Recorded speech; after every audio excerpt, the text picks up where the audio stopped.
ইরানের 3টি পরমাণু কেন্দ্র লক্ষ্য করে মার্কিন হামলা পর আবারও ইসরায়েলের ভূখণ্ড লক্ষ্য করে হামলা চালিয়েছে তেহরান। আমেরিকার হামলার পর আরো ক্ষিপ্ত হয়ে উঠেছে ইরান। তারা আর ছাড় দিতে রাজি নয়। ইসরায়েলকে উচিত শিক্ষা দিয়েই তবে থামবে। ভোরের ভোর কাটতে না কাটতেই দৌড় খুলে পালাতে হলো ইসরায়েলিদের। 21তম দফায় ইরানের ছোড়া ক্ষেপণাস্ত্র কেড়ে নিল তাদের শান্তির ঘুম। ইরানের নতুন ক্ষেপণাস্ত্র ইসরায়েলকে গোলক ধাঁধায় ফেলেছে। তেহরানে মার্কিন বিমান হামলার পর ইসরায়েলে দফায় দফায় রকেট নিক্ষেপ করে ইরান।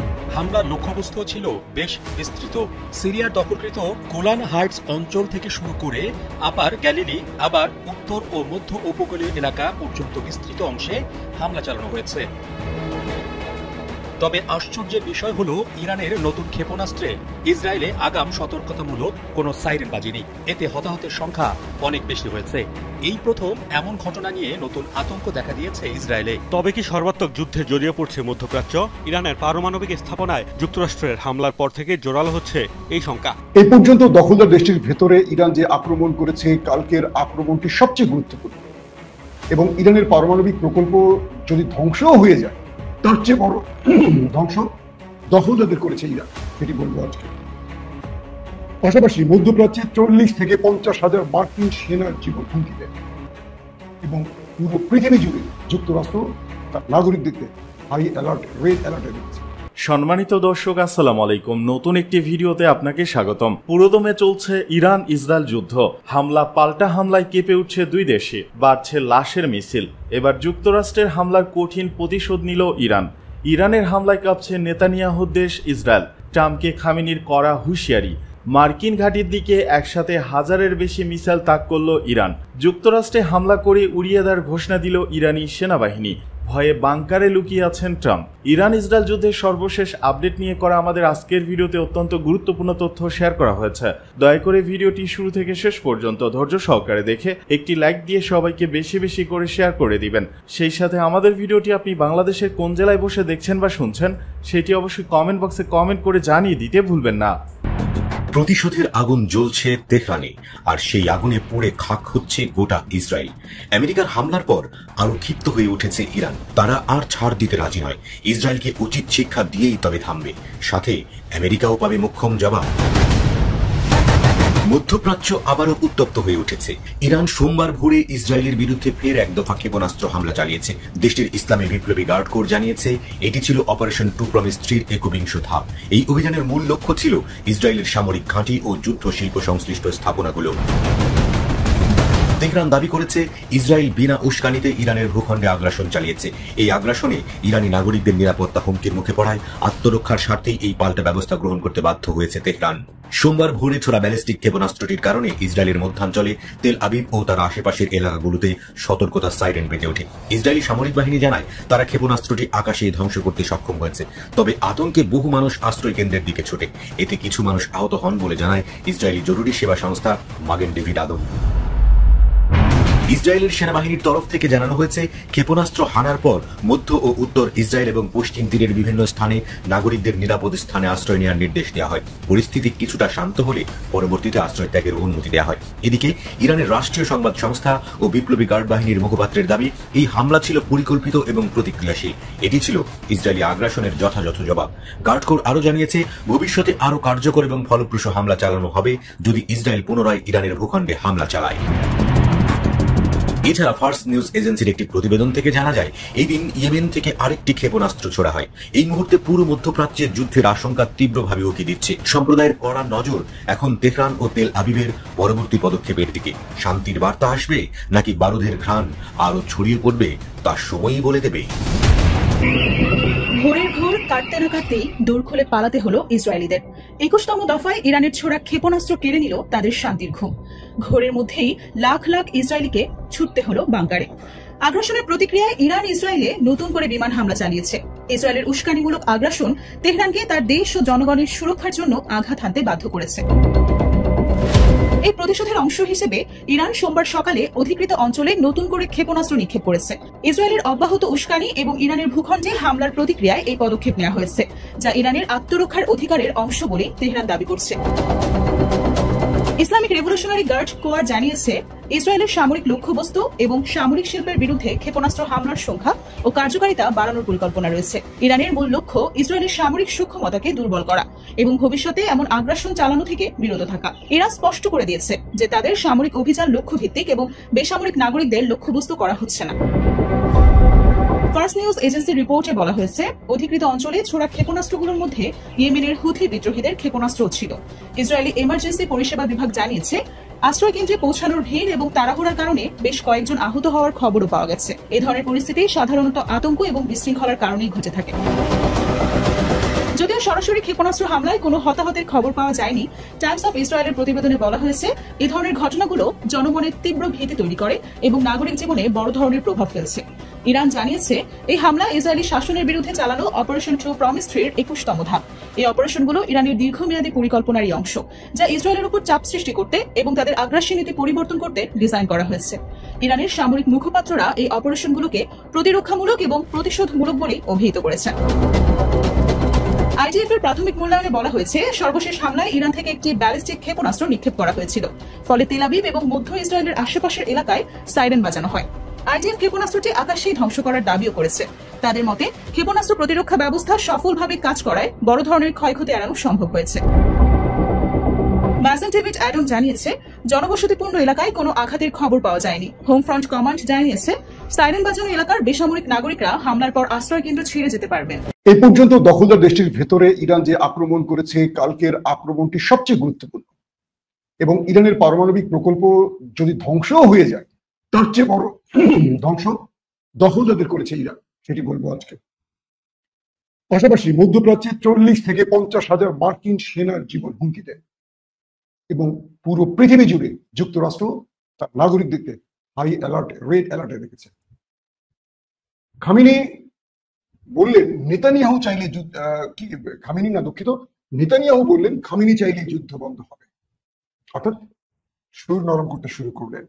পাশাপাশি দখলদার দেশটির ভেতর থেকে হাজারো মানুষ পালিয়ে যাচ্ছে, বিভিন্ন যে যার মতো পারছে পালিয়ে যাচ্ছে। পাশাপাশি ইরান আবারও খাইবার মিসাইলে তাণ্ডব চালানো দখলদার দেশের ভেতরে। চীন, রাশিয়া, তুরস্ক ইরানকে নিয়ে কি ভাবছে? দর্শক, এই খবরগুলোর সঙ্গে আরো অনেকগুলো বিশ্লেষণ থাকবে, আমি ধারাবাহিক যতটুকু সম্ভব আপনাদেরকে দেওয়ার চেষ্টা করছি। দর্শক, জি সজীব জিহান বগুড়া থেকে দেখছেন। বগুড়ার দই আমার খুব পছন্দের, আমি কিন্তু ছিলাম বগুড়াতে অনেকদিন। দর্শক, প্রথম যে খবরটি দিয়ে শুরু করতে চাই, দখলদারদের রিসার্চ সেন্টার অথবা বায়োলজিক্যাল, যেটাকে বলি আমরা বায়োলজিক্যাল যে সেন্টার, সেটি ধ্বংস বিষয়। আমি কি এর আগে লাইভে কিঞ্চিত বলেছিলাম আপনাদের, ইরানের 3টি পারমাণবিক কেন্দ্র, নাতাঞ্জ, ইস্পাহান, ফর্দ, এই 3টিতেই আমেরিকা আক্রমণ করেছে। কিন্তু সবচেয়ে খুশির খবর কি জানেন? এই আক্রমণের পর ইরান সমর্থক গোষ্ঠী, যারা আমরা আছি ইরানকে ভালোবাসি, পুরো পৃথিবীতে মুসলিম বিশ্বের 200 থেকে 250 কোটি মানুষের মধ্যে যে হতাশাটা সৃষ্টি হয়েছিল, পুরোটাই উবে গেছে, সেই হতাশাটা কেটে গেছে। কারণ এখন হতাশাটা শুরু হয়েছে মার্কিন যুক্তরাষ্ট্রের হৃদয়ের ভেতরে। আমেরিকান গণমাধ্যম, আমেরিকান বিশেষজ্ঞ, সামরিক বিশেষজ্ঞ এবং যারা পরমাণু বিজ্ঞানী, যারা সায়েন্স বিষয় অর্থাৎ বিজ্ঞান নিয়ে, প্রযুক্তি নিয়ে কাজ করেন মার্কিন, তাদের প্রত্যেকেরই আস্তে আস্তে কথা শুরু হয়ে গেছে। তারা বলছেন আমেরিকা যে আক্রমণটি করেছে, এই আক্রমণে ইরানের কিচ্ছু হয়নি। যুক্তরাষ্ট্রের একটি গণমাধ্যম এভাবেই দাবি করেছে, যে টাকা খরচ করে বা যে ডলার খরচ করে আমেরিকা আক্রমণ করেছে, তার 10 ভাগের 1 ভাগও উসুল করতে পারে, কারণ ইরানের তেমন কোনো ক্ষতি হয়নি। পুরো পৃথিবী আমেরিকার একটি নজির দেখেছে যে স্যাটেলাইট ইমেজে আমেরিকা ইরানের পারমাণবিক প্রকল্পে বাংকার ব্লাস্টার কিংবা টোমাহক বোমা ছুড়েছে, কয়েকটা গর্ত দেখেছে, আর কিছু দেখেনি।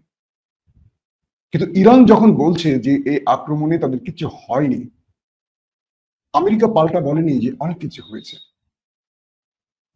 ইরানের একজন রাষ্ট্রীয় ব্যক্তি, নাম প্রকাশে অনিচ্ছুক, কিছু গণমাধ্যমকে দাবি করেছেন এই আক্রমণের আগে আমেরিকা ইরানকে বলেছিল যে আমরা আক্রমণ করতে যাচ্ছি, আর ইরান অগ্রিম তার নিউক্লিয়ার প্ল্যান্ট থেকে সকল গুরুত্বপূর্ণ রাসায়নিক পদার্থ হোক, তেজস্ক্রিয়তা হোক অর্থাৎ ইউরেনিয়াম হোক, গুরুত্বপূর্ণ ইকুইপমেন্ট হোক, পরমাণু বিজ্ঞানী হোক, যেটাই সরিয়ে ফেলেছে। এবং একটি স্যাটেলাইট ইমেজও প্রকাশিত হয়েছে যে ইরান সেখান থেকে তার ট্রাকে ভর্তি করে অনেক কিছু সরিয়ে নিচ্ছে। ইরানের নাম প্রকাশে অনিচ্ছুক সূত্রটি বলছে যে আমেরিকা আগে জানিয়েছে, তার মানে আমেরিকা ইসরায়েলের চাপে একটি মুখ রক্ষার আক্রমণ করতে পারে। আমি কিন্তু যেটা বলছি যে সংবাদের সবকিছু সঠিক হয় না। আমরা পৃথিবীতে যে বড় বড় গণমাধ্যম, বিবিসি, সিএনএন এর মতো গণমাধ্যম, তাদেরও 100 ভাগের মধ্যে দেখা যায় যে 50%, 40% আপনারা সত্য ধরতে পারবেন না, কারণ কারো বক্তব্যের উপর ডিপেন্ড করে কনফার্ম তথ্যটা ধরা যায় না। ধরেন এটা নাম প্রকাশে অনিচ্ছুক একজন ব্যক্তি বলেছে, হতেও পারে, না হতে পারে।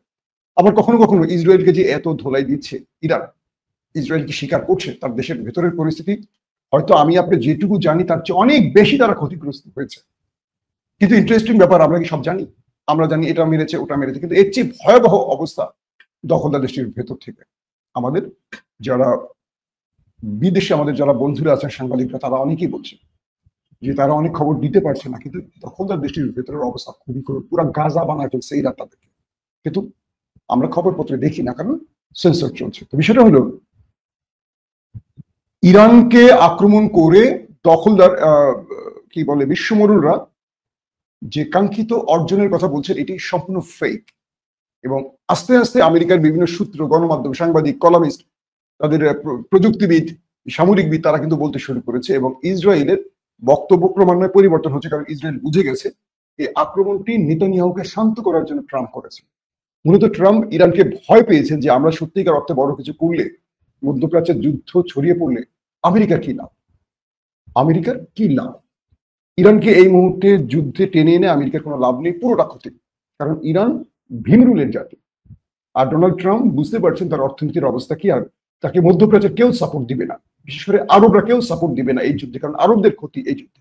তো মিস্টার ট্রাম্প একটা মুখ রক্ষার টার্গেট করেছেন, এমনটি বলা হচ্ছে। আসুন 2 নম্বর বিষয়, বায়োলজিক্যাল বা রিসার্চ সেন্টারের আক্রমণ। কালকে ইরান খুব নিখুঁত ভাবে তার শক্তিশালী ভয়ঙ্কর মিসাইল দিয়ে দখলদারদের বায়োলজিক্যাল রিসার্চ সেন্টারে আক্রমণ করছে। আসলে এটা কি, এটা একটু জানতে হবে আপনাদের। নেতানিয়াহু বলেছে যে আমাদের কি বলে বায়োলজিক্যাল রিসার্চ সেন্টারে আক্রমণ, এটি মানে মানবিকতার বাইরে চলে গেছে। মূলত এই সেন্টারটি থেকে দখলদার দেশটি ভয়ঙ্কর ভয়ঙ্কর আবিষ্কার করে থাকে, ভয়ঙ্কর মিসাইল, ভয়ঙ্কর কীটনাশক, ভয়ঙ্কর বিষ, ভয়ঙ্কর স্প্রে। অর্থাৎ মোসাদ পুরো পৃথিবীতে যে গুপ্ত হত্যা চালায়, যে অস্ত্রগুলো ব্যবহার করে, স্বয়ংক্রিয় machine gun, robotic machine gun, ওই যে মহসিন ফখরুজাদের মতো পরমাণু বিজ্ঞানীদের হত্যা করতে অনেক রকম কি বলবো রোবোটিক মেশিন গান ব্যবহার করেছে। তার গাড়ির সাথে সেট করা অটোমেটিক তাকে টার্গেট করে গুলি করেছে, তার স্ত্রীকে গুলি করেনি, মেশিনটাকে মহসিন ফখরুজাদের বুকের মধ্যে, মাথার মধ্যে গুলি করেছে। এই যে মোসাদে পুরো পৃথিবীতে গুপ্ত হত্যার জন্য যে ভয়ঙ্কর মিশনগুলো, এটার প্রযুক্তি বা এটার যা প্রয়োজন বা পরিকল্পনা এখান থেকে হয়। মধ্যপ্রাচ্যে মার্কিন ঘাঁটির আর কোনো স্থান থাকবে না, যুক্তরাষ্ট্রকে খামেনির উপদেষ্টার হুঁশিয়ারি। মার্কিন হামলার পর এই অঞ্চলে যুক্তরাষ্ট্র এবং তার ঘাঁটির উপস্থিতি আর কোনো স্থান থাকবে না বলে হুঁশিয়ারি দিয়েছেন ইরানের সর্বোচ্চ নেতা আয়াতুল্লাহ আলী খামেনির উপদেষ্টা আলী আকবর বেলায়েতি। সতর্ক করে তিনি বলেছেন, অন্যান্য দেশ যদি মার্কিন পদক্ষেপে সহায়তা করে তবে তারা ইরানের বৈধ লক্ষ্যবস্তুতে পরিণত হবে। ইরানের গণমাধ্যমের বরাতে গতকাল রবিবারই তথ্য জানিয়েছে ব্রিটিশ সংবাদ মাধ্যম বিবিসি। এদিকে ইরানের Islamic revolutionary guard corps IRGC মার্কিন হামলার পর এক বিবৃতিতে বলেছেন, যেখান থেকে আগ্রাসন চালানো হয়েছে সেই স্থানটি চিহ্নিত করেছে তেহরান। এই অঞ্চলের ইরাক, সংযুক্ত আরব আমিরাত, কাতার, সৌদি আরব, বাহরাইন, কুয়েত, জর্ডান এবং সিরিয়ার সামরিক ঘাঁটি রয়েছে যুক্তরাষ্ট্রের। ইরান এর আগে 2020 সালে এই অঞ্চলে একটি মার্কিন ঘাঁটিতে সরাসরি আক্রমণ করেছিল। ইরাকে অবস্থিত মার্কিন বিমান ঘাঁটিতে একটি ব্যালিস্টিক ক্ষেপণাস্ত্র হামলা চালায় তেহরান। প্রতিশোধ হিসেবে আইআরজিসির বহির্মুখী শাখা কুর্স বাহিনীর কমান্ডার জেনারেল কাশেম সোলাইমানিকে হত্যা করে যুক্তরাষ্ট্র।